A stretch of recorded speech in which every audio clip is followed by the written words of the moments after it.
This is the unfiltered truth about entrepreneurship. Raw, no BS, no sugarcoating. Welcome to Entrepreneur Intel. I'm your host, Wes Matthews.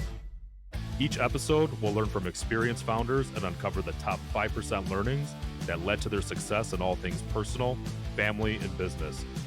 This show is sponsored by Stealth Consulting, delivering clear marketing strategies, ROI, and no surprises. I am super excited to introduce today's guest. She's an entrepreneur who works with founders to let them live their best EOS life. She's been the right hand to dozens of visionaries to help them bring their visions to life, which is super important. She is the founder, visionary, and fractional integrator at Catalyst Integrators. Welcome, Jamie Munoz. How you doing? Hi. So good to be here. Well, thank you so much for coming on. I'm really excited that I've never seen the founder, visionary plus fractional integrator, so I'm really curious around that. That's awesome. But I have to ask you a question I ask everybody that I'm able to get on the podcast. Your company has 12 headcount. You guys do about 2.5 million in revenue. You've been in this fractional world and entrepreneur for many years, but most recently 5 years as fractional. What's one of the most important lessons you've learned thus far? If I had to pick just one, Let's go on. um, I would say something kind of it's broad and we could go way deeper on this if you want, is just understanding the power of like harnessing human energy in the right way, whether it's yours or your team or whoever you're working with. It's just kind of knowing yourself, doing like the inner work, I think is what's been most important for me to understand that like I needed to spend intentional time and focus and my own energy on doing that work. So there's a couple things in the intro that I want to pick apart. One, it's EOS. So we have a shared love for EOS. And then, but I want to really dive into like fractional COO. So like, do me a favor and set the stage. What is a fractional COO? So the work that we do at Catalyst is as fractional integrators. So when you say COO, right, that can imply a lot of different things in terms of the role. A lot of times it's heavy into like the operations piece of the business and sitting in that role. With the EOS system, the entrepreneurial operating system, written about in the book Traction by Gino Wickman, the integrator role is a very clear seat that plays a puzzle piece to the visionary. So that integrator role really helps take all of the ideas and the visions and goals and everything from the visionary and helps drive it down through the organization and execute and actually bring those things to life. So in the system, the seat itself is not typically full time. I mean, unless you're a giant organization, you're growing really rapidly, maybe like giant leadership team reporting to a board structure, right? Like then the integrator seat, COO seat could be a full-time role for us in the smaller or entrepreneurial companies we're working within. Integrator works fractionally really perfectly. So I think in 2014, the book you referred to, Traction, written by Gino Wickman, I was reading Traction and I'm an entrepreneur. I think I just got my company to like over $1 million of revenue. And I'm reading it and I'm like, oh my gosh, like I finally know the diagnosis of what's in my head. I'm a visionary. So it did a really good job of laying out what a visionary is and what an integrator is and what Gino defined. And I realized like everything on the integrator, I'm like, I hate doing it. I try to do it, but this is why I'm probably the problem in my organization. And that was like a big revelation for me in my entrepreneurial journey. Like what was your like I love the name Catalyst Integrators, like that word catalyst means so much. And like what was your aha moment where you're like, this is what I'm doing? Yeah. So I was an integrator in my full-time career. I was always very good at helping a visionary, bring their vision to life and all of that. I also owned a boutique on the side. That was kind of like my side fun hustle was like, oh, I've got that. But I never really identified as an entrepreneur. Honestly, I was always like, well, I support and help entrepreneurs. Like, I don't have the big vision. But then over here, it's like, well, but I do because I've got this business and this other thing I'm doing and, working on dog rescue. And like, I'm visionary in these other ways. And so the birth of Catalyst really came from I transitioned into being a fractional integrator from my full-time integrator career.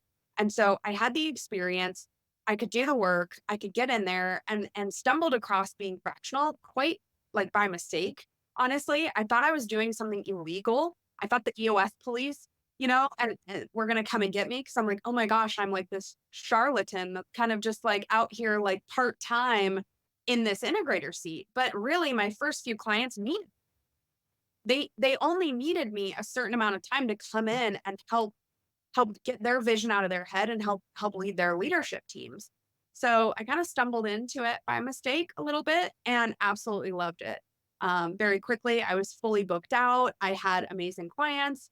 COVID hit, so this was like around COVID time, and I had already been virtual. So I already knew how to like work virtually, build culture through virtual teams and that kind of stuff. And that just opened up the world to say, hey, we've got to pivot. We've got to do some of this virtually. And that really opened things up and brought new clients my way that I may not have had before COVID because they were, stuck in only in-person type of environment. So I went through a rebrand that I did about 3 years ago to Catalyst, and that was born from the fact that I wanted to be able to help full-time integrators make the leap that I made. Like, give them the ability to have community and culture and coaching and get clients. Because I don't know if you know this, but integrators tend to be kind of risk averse and not salespeople. Right. So, um, that's kinda where Catalyst was born, was like, how do I create this place where people can come and be part and have a community? Like, as fractionals, it tends to be quite lonely, right? Like, because it's like, you're kinda doing your own thing, and if you're solo, you don't have, like, a home base to call home. Like, you might have a peer group or whatever, or a coach or something, but, like, to have your real core team at home behind you to help provide resources and grow and tips and say, "Hey, like, this is what's going on." I mean, we were kind of ahead on this whole AI thing, but I would say by probably about a year with a lot of our team members and our clients because we had been hearing things and then bringing in these resources way earlier than like the mass public of how people were using AI. So that's the real benefit, I think. No, it's really cool that you respond like that because I've set my fractional CMO company the same way where it's a lonely world out there if you're a consultant, right? You can only take on, 4 to 6 clients, but who do you water cooler talk with? Who do you bounce ideas like so that's kind of the same thing that I'm creating here. That's really cool that you're doing that.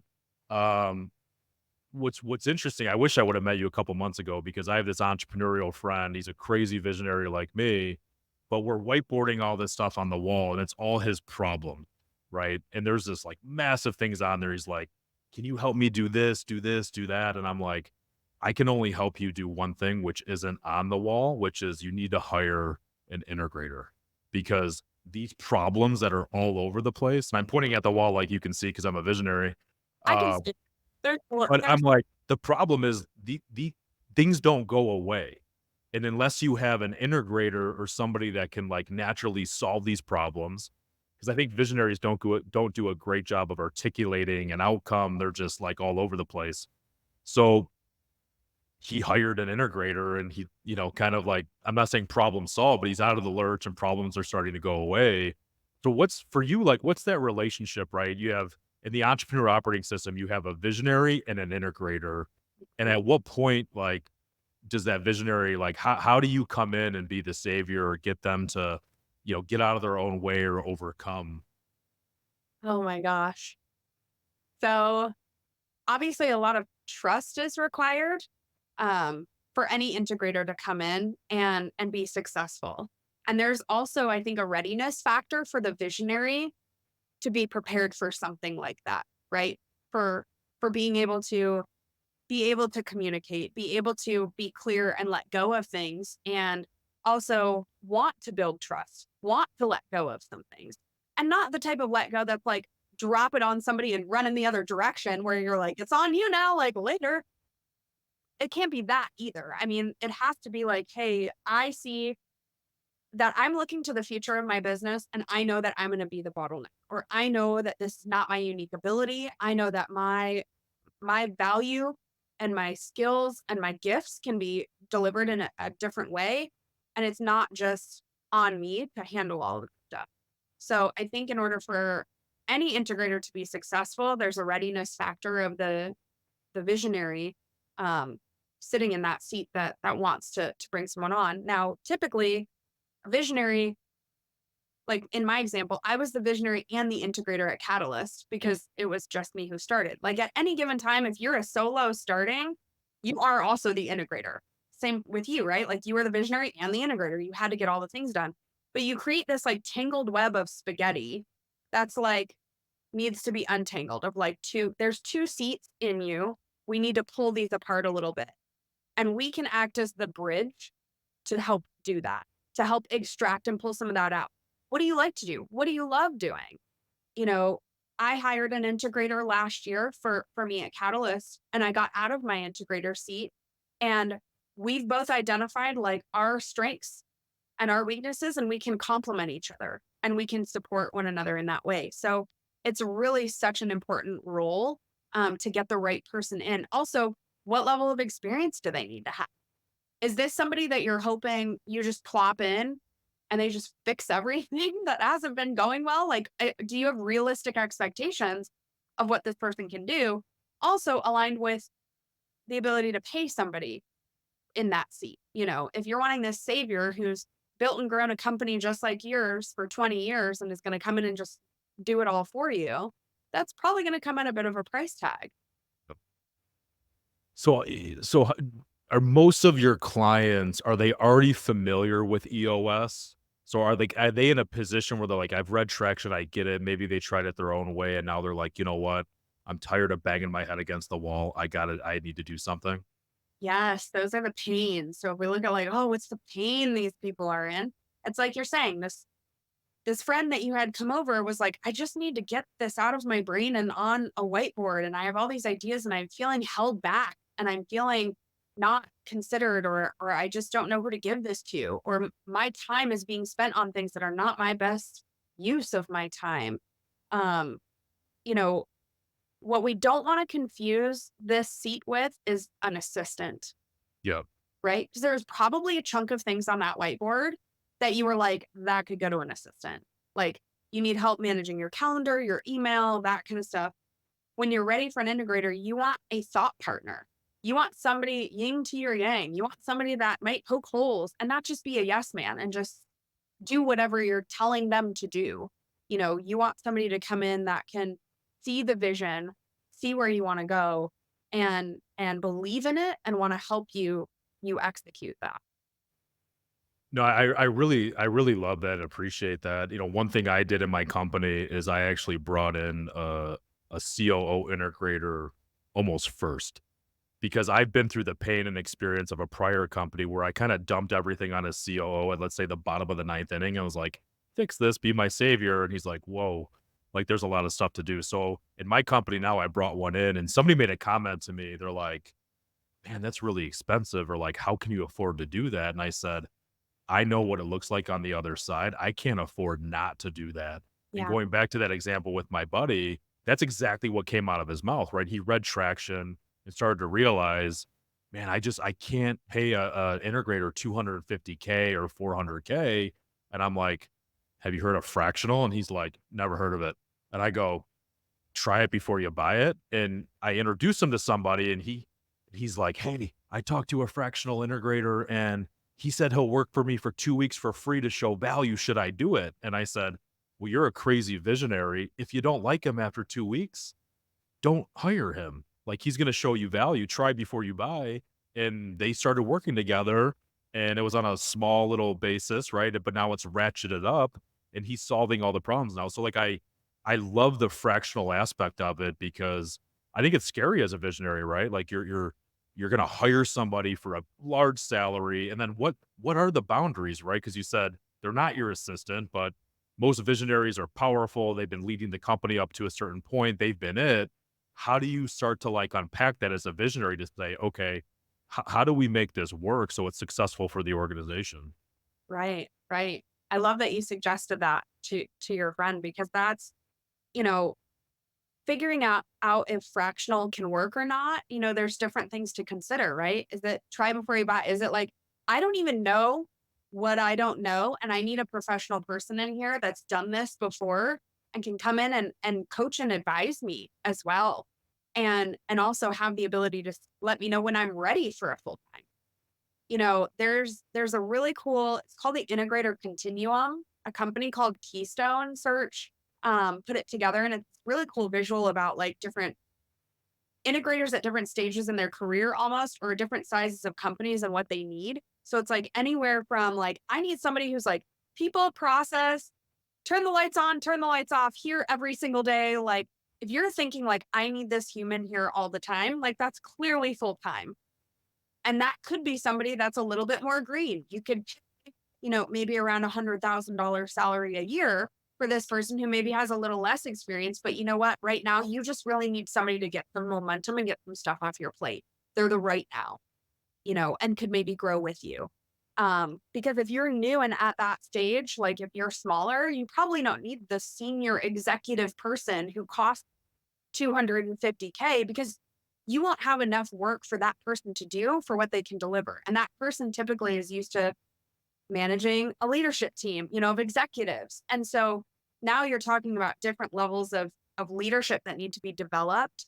And so I think it's just looking at what your needs are and what you're ready for to make the right decision. And in fractional, we can come in and help figure that out. Like that's part of our job, to come in and model it and show it. And we've had several visionaries that are like, once we get in there and do that work, they're like, oh shit, well, Jane, who's on our team, actually could be a great integrator. Awesome. Let's coach and mentor her up and give her that seat if she's a fit. But until somebody sees what it is, even an integrator might not raise their hand for it. If they're like, I don't really understand what this role is, we come in and can show what that looks like. And there's such value there. Well, there's that, like, tag team approach, right? Like, the visionary and integrator, how they, cohabitate, work together. Like, where do you see from your experience, like, when it's never a really great time for anything, right? Like, when's the best time to have a baby? When's the best time to look for a fractional integrator? Is it a certain amount of headcount? Is it revenue? Or, like, what's your experience there? Like, what do you see out there in the marketplace? My wish would be before it's an emergency, obviously. Um, it's kind of like you have this epiphany. Typically, visionaries are like, they went to an EO group or a peer group or strategic coach, or they went somewhere and they had someone advise them that they're probably ready for this thing, right? Some trusted business person who's been there and done it before gives their wise wisdom of like, I think you need this. And now it's the shiny object that they want, right? I need this right. So it's like important to go down the path of starting to think about what that looks like, what that feels like. So you're not in a lurch and you're not making a stressed decision and hiring the first integrator you talk to. You want to be able to interview, talk to different people, talk to firms, talk to solos, talk to full-time people. Like if you're wanting to get that education on it, you're gonna want some time to do your research on it. um, we have resources on our website also on like, do I need a fractional? Like, what's the difference between full time and fractional? I also never mind at all unpacking that with a visionary. Like, we'll hop on a call and like, okay, well, what do you need? Like, is it this? Is it that? I don't care if it's fractional or not. Like, that makes no difference to me. What matters is that as a visionary entrepreneur, you get the help that you need to go down the right path for where you're at in your journey, because it's different than the next person I talk to and different than the next person. Um, and kind of knowing where to go for that to be resourced, right? Yeah, for me, like, somebody asked me, they're like, "Well, how do you view a COO or an integrator?" And I'm like, it's tough as a visionary, right? I think leading a company, you have employees, team members, even leadership teams, and a lot of people are like yes people. And a lot of people are terrified of the visionary. And somebody told me once, a trusty advisor, he's like, "Hey, Wes," he's like, imagine a stereo, like when there's 0 to 10 volume. He's like, when you think you're at like a three, you're at like a nine, and people are kind of terrified of you. Right. And you got to remember, like, you pay their paycheck. And I'm sitting there thinking the whole time, like, man, he's like, he's right. So there's this dynamic around, a COO and integrator being that filter or that trusty advisor where like, one of my integrators, we would get into a room and debate. And our kind of commitment was the second we walk out of that door, we're in alignment. Yeah. Like we don't side talk each other. Like mom and dad, the house is in order because when mom and dad fight in front of the kids, like that's not great. Right. So for you guys are fractional, right? How, can you talk about like how do you blossom that trust and relationship? Because it is fractional, right? It's a different concept. Yeah. Um, I think what you're talking about is so important, right? It's recognizing that a lot of times when you have full-time staff, they might be a little bit more afraid to say no or disagree or push back because they could get fired and lose their job or their income, right? So that's kind of, I think, like a natural human condition that's come about. So the integrator, the COO should always have that level. I mean, the whole team ideally would have that level of comfortability and know they're not just going to get fired. We want to get it to the whole team, but it starts with the COO and it starts with that example of showing that like we can we can have opinions and talk about things, and it's not just the visionary's way, and that people can push back. As fractionals, I think we have this beautiful ability to come in as this like unbiased third party perspective of person that cares because we come in with care and we're not here to be everybody's best friend. But at the same time, like we can integrate into the culture, we can be aligned, we can have fun, we can get some shit done. We can disagree or we can say, "Hey, this is how I've seen it work really well in the past," or "I have another client that does it this way." Right? So now you're getting kind of that crowdsource in because as a fractional we're able to pull that in and say, "Hey, I was at a conference last week and I talked to this and this and this person about this issue." And that can provide them value because they're getting somebody so externally focused that can bring things in and up level. So I think that that's really important. how do you and your team build trust with the leadership team or the employees coming in as a fractional, right? Because you said something earlier I want to hit on, which is, oh man, the visionary went to strategic coach and has a new idea. This is only going to last a week. Yeah. How do you guys come in there as, hey, we're part time, we're fractional, but we're here to, build something and do something great? Yeah, I think we enter in at all levels of, I'll say, and seasons of culture and team health, right? So there's sometimes we come in and there's some broken trust or there's some communication issues or culture issues, or sometimes everything is just butterflies and rainbows. And like, it's just this really beautiful culture that we're coming into. So we kind of, from the start, are trying to like assess what we're coming into and know that up front also.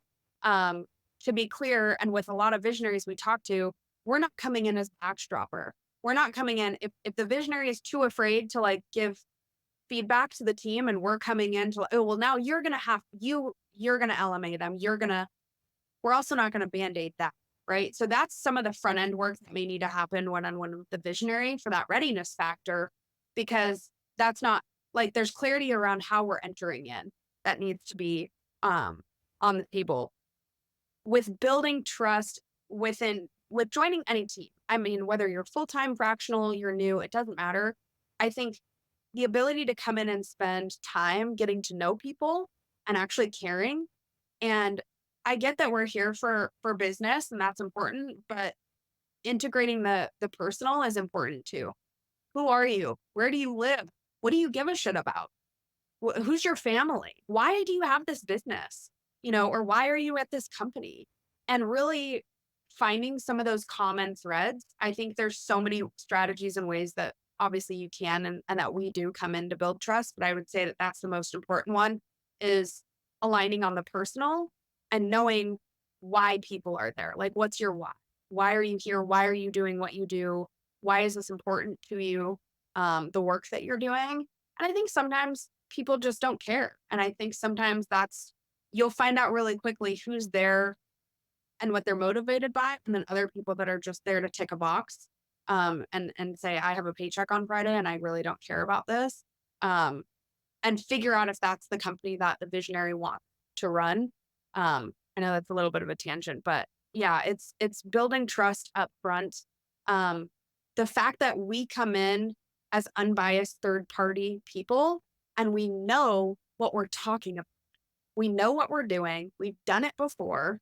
We are not people who are like, "Oh, I read traction, so I'm gonna come and like be your fractional integrator."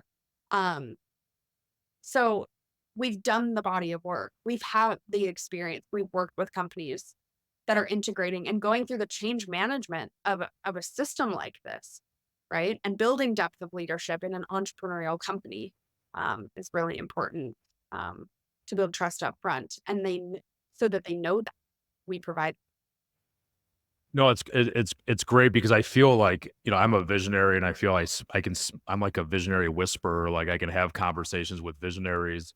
And I kind of make a joke that I'm kind of the guy that, there's a Vegas show, right, where there's like 12 lions in a cage and there's a guy that can go in there and kind of direct them. Like I have that ability with visionaries because I am one. But I feel like visionaries have the best intentions for like, we really care about people, we care about the growth, but there's all that stuff that gets glazed over or that day to day that I'm like, "Oh, man, like, I haven't talked to that person in 3 weeks," or, like, "I don't even know what's going on," and to me, that's where I feel an integrator can really balance, like, where that visionary is go, go, go, working on all the big things. You talk about, like, people or process or technology, like, all the fine details that all matter is typically what I glaze over. So, do you guys come in, like, again, you make a great analogy, like, you guys just didn't retraction and, here you are, it's, "Hey, we have experience." So, do you come in with a program, like, this is the Catalyst program. However, we know that visionary because a visionary has no shortage of like issues and challenges. How do you guys, throttle that? Yeah, that's a great question. And I love the visionary whisperer.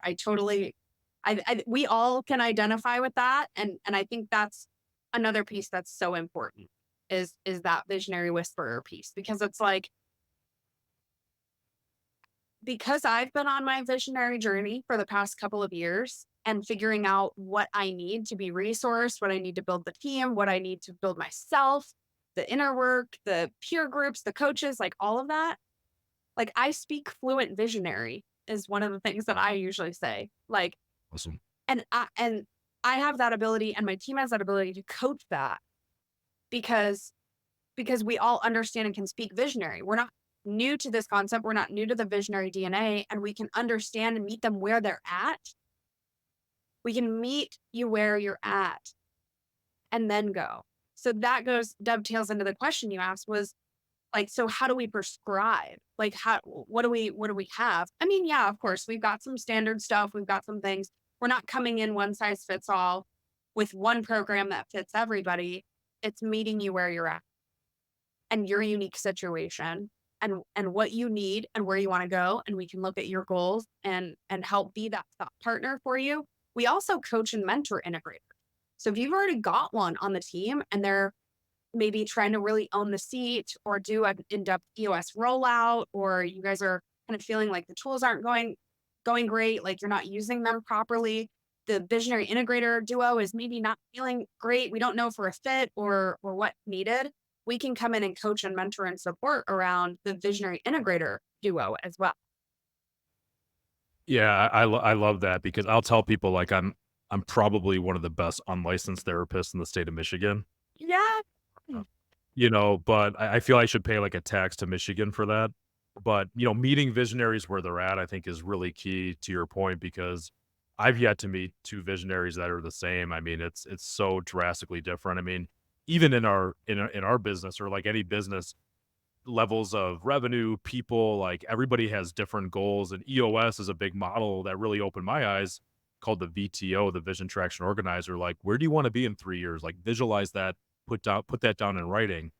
One EOS implementer I met early on, I'm like, you will not get me to do a VTO, the Vision Traction Organizer. She's like, I guarantee I will. I'll sit in the room with you until you do it. And she walked out of that room in 5 hours and said, you win. And I could not do it. But how important is that, right? So, like, if you're familiar with EOS, the visionaries like, we have to do EOS. Can EOS be successful if the visionaries leading it, or does it have to be led by an integrator from your perspective? Well, I love the self-awareness and the vulnerability there for you're like, yeah. I don't know, maybe the willingness could have been there a little bit more to try. It seemed like your goal was just to prove somebody wrong, I so tried hard. I tried really hard. might actually be it. Um, so I think that there's always different options to take based on what you have time for, capacity for, budget for. I think sometimes people have to make budget considerations in how they're deciding to scale their company. So, like you mentioned, you're like, I went all in on an integrator first. I wasn't messing around. Like that, where I spent my dollars. Um, doing a quick exercise, like very basic back of the napkin math, you can very quickly say, well, if I hire this person and get this much of my time back, and I can create this much additional revenue with my time alone because you're the founder, right? And probably the best salesperson on the team at that point. That'll pay for that person probably hand over fist. So as long as you can cash flow that decision, right? Then you're good there. But if you need to kind of dip your toe in or start somewhere that more suits where you're at in your journey, right? Then there are people that self-implement EOS. There are people that pick up traction and are like, you know what? I'm just going to read this and highlight the shit out of it and kind of do it the best I can because I'm not there yet and I can't afford to have a facilitator or a coach or hire an integrator yet, right? And that's okay. That's when you tap all of your friends who are entrepreneurs and get their free advice as much as you can and do what you got to do. But on the other side, like if you're at a place where you can hire an EOS implementer, that would be always, I would say, like premier option package number one would always be like go straight to the source, hire an EOS implementer, get the support that you need. I mean, that's what we did when my first visionary handed me traction and told me to figure it out. I was the integrator. I Googled that shit and I was like, we need an implementer. So, interviewed implementers and we had our implementer for 4 years. That allowed me to be a participant Yeah. in the Key. sections and not have to be the one thumbing through the book to figure it out. Like you can go further faster rather than slower and figure it out and all of the bruises along the way. It just depends like what style you want to go with. Now, integrators are mandatory, I'll say, in the EOS system. Somebody sits in that seat, whether it's you as the visionary first, or you promote Jane, or you hire somebody or fractional or whatever, it doesn't matter. You still need an integrator. Like that is foundationally what you need. EOS implementers are optional, obviously. Like you don't have to have one. Are they amazing and beneficial? And do we love all that we work with? Yeah, they are wonderful. So those are kind of the options. Yeah, you hit on a really good point, which is like when you're not leading the day, like you can actually sit back and participate and not have all that going on while you're trying to facilitate, and you can actually add, the tremendous value to your group and your team. Yeah. Um, it's funny because as I reflect back, yeah, like I look at my life pre-integrator, realizing I didn't have one, but then to your point, I was the one, and I was the worst integrator known to man, causing all of my problems. And I think that's one of the coolest things about what you guys can bring to light, or like really reading into EOS.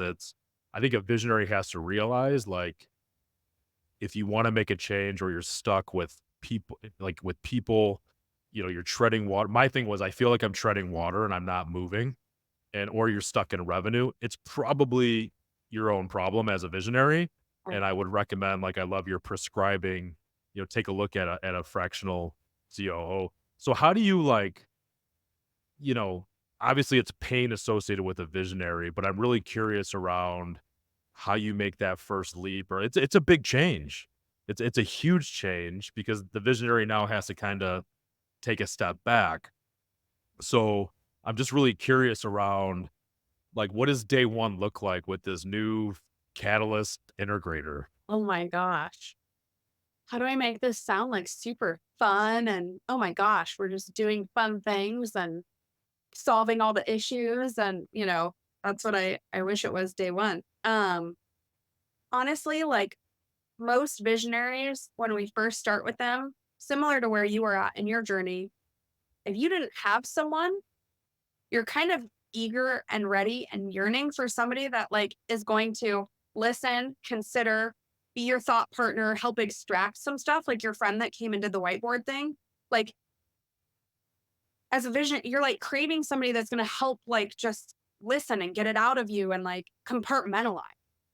So the compartmentalization part of the work we would do, I would say first, like again, if I was like, oh, day one with a brand new visionary, I'm getting to know you, knowing what you care about, all of those things. We're gonna start talking about like, well, what's keeping you up at night? What's going on? Like ideally, we want to try to get some stuff moving that helps eliminate and like make you feel better like right away. So like what are the things that are really worrisome to you or that are really bothering you because that's where we want to start. Um and then we can compartmentalize some stuff. Some of your ideas we might do right now, some later, some we need money for first or we need to hire for. Some we might never do. I love that you shared it. Not going to do it. We're going to put it over here in the circular file. So, like, we need to figure out and unpack some of that stuff because a lot of the times I think visionaries just want to be heard, be acknowledged, be listened to and considered. And we also want to be careful to not like be the dream killer or the dream crusher. We're not here to just like say no to everything. We're not, that's not our role.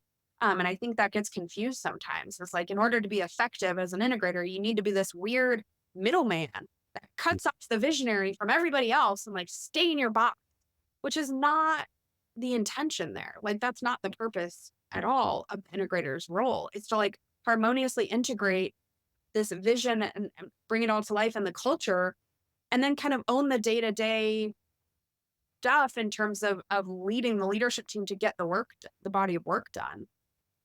Yeah, that's great because I as you're talking, I have this vision as a visionary, like, if you're like riding a horse, right? Like left, right, go forward, whoa, and I feel like visionaries can get so off track quickly and, keep your eye on the prize. And I feel like that's what a good integrator like kind of massages you back and kind of repoints you directionally of, hey, like, here are the priorities.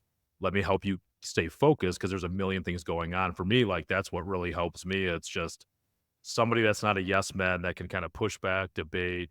I'm in a brand new office, and this office is it's pretty amazing from my perspective. But what was cool for me when I brought in my integrator, sometimes I have wacky ideas and I go fast. Like if I want to buy a new car, God willing, like it would be here in 5 minutes. It might take somebody a year to like research a car. So when I saw the office, I was like, this fits into the vision. And I kind of looked at my integrator to see how he was going to react. Either he was going to say, you're crazy, but he was like, I see it. Like, this is perfect. And just for me to get that validation, like, all right, I'm not crazy or so for me, I think that's huge. So Yeah. I love what you guys are doing. I think it's such a necessary thing for a visionary. And if a visionary doesn't have or understand what an integrator is or the benefit, I whatever the fee is, I don't even think you could put a price tag on it in terms of what you as a visionary could turn around and add so much more value. If how do people get a hold of you? If they're a visionary, they want your help. What's the easiest way to get a hold of you and your firm to do that discovery call? Yeah. So number one, you can email me anytime, Jamie Munoz at catalystintegrators.com. Well, we can hop on a call, we could chat, we could text, whatever is easiest. If you're buried in email, I totally get it. Our website has a lot of great tools and resources, videos, different things on it to start looking into those things.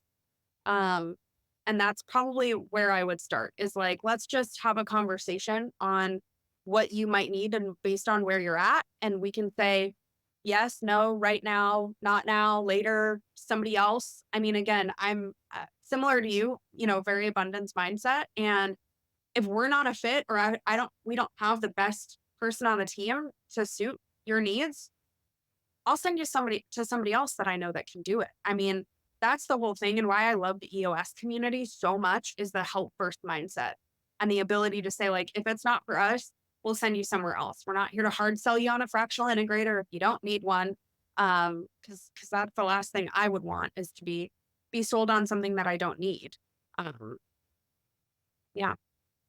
Well, if you're a visionary listening, I think there's 3 things for me, like, I absolutely think if you don't know what an integrator is, or at least have an exploratory conversation, because I think it's so important, you definitely probably learn a lot, contacting What is your website address one more time for the listeners? Catalystintegrators.com.